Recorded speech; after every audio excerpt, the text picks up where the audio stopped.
It's Good Day New Mexico with Casey Nesser. Well, when it comes to an auto repair shop, how do you know just who you can trust? My next guest says there are 3 mistakes you want to avoid. Shari Pheasant, she joins me now. The queen of horsepower on both, right? The horsepower here and on hooves, yeah? And on hooves, okay. I have it all. That's another segment, so we'll get to those kind of days too. But no, I mean, it is kind of, especially as a woman, if you're going in, I mean, how do you know it's someone you can trust, but there are some things to look for or mistakes to avoid? Well, I think the first thing that we do, the first mistake to avoid is calling and asking for a quote. It's kind of like calling your doctor and asking him what's wrong with your body without showing up. And that's really not the question you want to ask. What you really want to ask is, will you take care of me and can I trust you?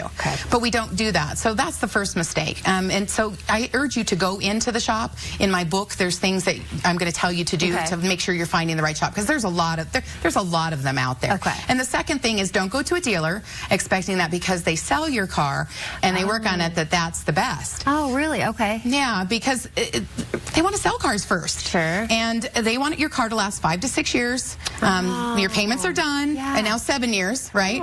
And then you get a new one. But your car really is at its greatest value between 11 and 17 years. Okay. Now, why is that? It's paid off. It's paid off. Your insurance is lower. Your registration is lower. And if you've maintained a good maintenance schedule, so that means going into your trusted shop 3 times a year for maintenance, you can save $30,000 in the life of your car. And at that 11 to 17 years, that's when you're experiencing the result of that. And then, of course, the last mistake is thinking that your solution is going to be easy.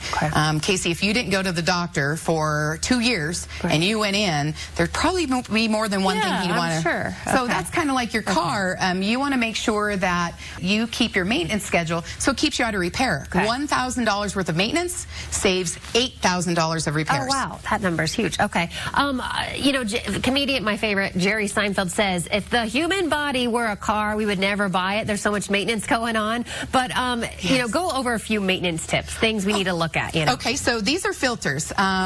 These filters right here, this is a clean filter. This is a dirty filter.